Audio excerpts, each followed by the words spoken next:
So it's been about 2 months since I started this retirement challenge in this YouTube channel.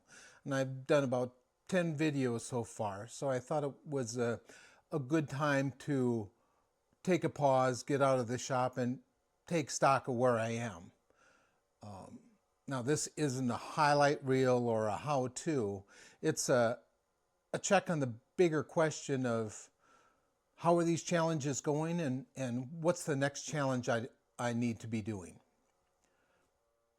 So this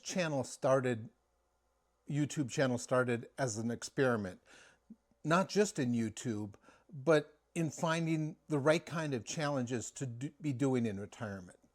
So let me talk about where I am and what I've learned so far. So in my first video that I did, I talked about what my goal is here. I'm retired. I got retired from the Navy working in submarines, and then I went on to government service working on maritime issues. And so I've got about 40 years of time in very structured environments. And then retirement comes along and all that structure went away. But not the desire to contribute, to be looking for challenges. So the challenges here isn't rest, it's kind of looking for a direction. Now, I'll be clear about this. This YouTube was never the goal. I just wanted to use it as a tool to force me to provide structure, to allow for learning and also accountability. You know, I never started YouTube because I wanted to be a YouTuber. I needed a reason to be pushing myself. So what have I learned so far? The first thing is that challenges matter more than hobbies. I mean, hobbies are nice and relaxing. I like to golf, I like to bowl, I do woodworking, but I needed something to engage my identity, something that I could work towards. I learned that I don't need something to do. I mean, heaven knows there's a lot of stuff around this house that I need to do. I just needed something to solve. The second thing I learned is that structure does matter. I mean, retirement kind of gives you the total freedom, which sounds great until it isn't. You still need goals, and you still need self-imposed deadlines. And YouTube accidentally kind of gave me that. I mean, I've set the goal of trying to do one video a week, which is a challenge at times, but it gives me some of that structure that I need. I didn't lose my need for structure. I just lost the organization that give me the structure. And the next thing I learned that starting something new can be uncomfortable, but that's a good sign. I mean, I still have the discomfort trying to talk in front of a camera, and there's a learning curve. There's a learning curve on what I'm trying to do. You know, all these challenges, I'm talking about them here, but I'm not talking as an expert. So it forces me to continue this learning curve. In addition to that, this is kind of public learning. I'm talking to you as I'm learning this, which is also, can be rather uncomfortable at times. But in some ways, that discomfort is kind of familiar. I mean, I've learned that's usually where the growth begins. So, what has YouTube taught me specifically? I mean, first of all, publishing Consister is harder than I expected. Like I said, I'm trying to do one video a week, and trying to figure out content. I mean, I watch these guys on YouTube who are doing 2 or 3 times a week and just being able to talk. And I find that very difficult. I find myself lying in bed thinking about what am I going to talk about next. But it's still something to push for. And again, I keep coming back to it, being able to talk on camera, talk clearly. I hope I'm getting better at that. And also this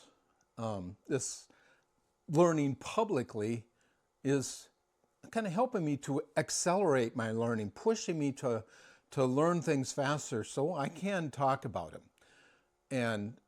And also, I'm not going to be the expert. And so shooting toward perfection on some of these things is only going to slow my progress as I go. And that's something to keep in mind, that, you know, perfection is kind of an enemy to progress. So YouTube has become a training environment. It's not the mission itself. It's just where it allows me to do training and expanding on some of these other challenges I want to do. Now, what are some of the things I'm still working on? Well, I need to be more concise on my talking on camera and on just thinking about things instead of just going off in different tangents. I got to keep it straight. And sharing my what I'm doing, my work in progress. You know, in a lot of cases, I'm talking about things that I haven't quite got done yet, but I still need to work on being comfortable in that situation. And then there's balancing the preparation with action. Again, this comes down to, if you're shooting for perfection, you're not going to get into action. So you have to balance that out. And the last thing is figuring out which challenges are just interesting and which challenges are actually meaningful. I mean, I look at, let's take a YouTube. There's so many things to learn about how to just do a video, how to talk on camera, how to do video editing, you know, all the analytics. There's so much more. But I have to balance, is that what I need to know? 3D printing. There's so many things I want to print. There's learning to print with different filaments. There's learning to do design. So which of these challenges do I need to focus on now? And then the last is talking about AI. I think that's a very important thing to be learning in retirement, because it can add so much, but there's so many different areas. It's just keeping track of what areas I need to focus on and what are just interesting sidelights that could lead me down a rabbit hole. Not every challenge is the right one. And part of this phase is learning to figure out which are the right ones at the right time. So the pros and cons of this phase of the retirement. First is the mental engagement, learning all these things, and some in very technical areas is helping me out. It's keeping from just, you know, doing mundane tasks. It's keeping me focused. There's learning momentum. There's so many things to learn that I'm excited about the chance to be learning that. And the creative energy, you know, 3D printing, coming up with all these new things. It does excite me to be able to do those things. And the last thing is kind of a relevance, learning some things that help other people out, like our 3D printing. We able to help other people that need something, you know, they need a part and we can help them do that. Or doing videos, helping a church out as we try to go through some old videos that we have laying around. So there's a relevance to this also. Now, the cons of this is the feedback. It's it's slow. You don't know if you're really going down the right path right away. It takes a while to figure out if this is the thing you're doing. I mean, you know, there's an uncertainty about this whole area, and occasionally there's, you know, I have self-doubt about, can I really do this? Should I actually be doing this? And the last thing is there's no clear scoreboard. I mean, I'm not going to a qualification card and finding out what the training objectives to do a certain challenge is. It's learning it there with no real scoreboard telling you, you know, that's the right thing to be doing. In actuality, this phase of retirement feels like my early part of my career. But the difference is now I'm getting to choose what challenges I take on. So where am I headed? I'm going to continue on with these challenges and try experiments and lessons learned and everything. But now is trying to focus on certain challenges. I mean, there's so many things I want to try, but again, focus to improve what I'm doing. You know, what holds my attention, what creates meaning, you know, those type of things. What's, you know, worth going deeper into.